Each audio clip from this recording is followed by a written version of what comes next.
Ah, yung mga nauna kong application ni medyo ako nabilib dito eh. Pag kasi nag-remix ka ng manual, nag-beat matching ka ng manual, hindi ka gagamit ng sync.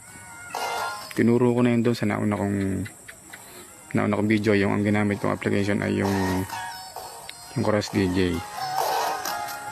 Tapos kapag marunong ka ng mag-beat matching, kapag nag-remix ka na, merong mga kanta na hahabulin mo yan para tumiming. Kagaya na to, timing siya. Lalo yung mga kanta na tinugtog ng banda dito sa application na to.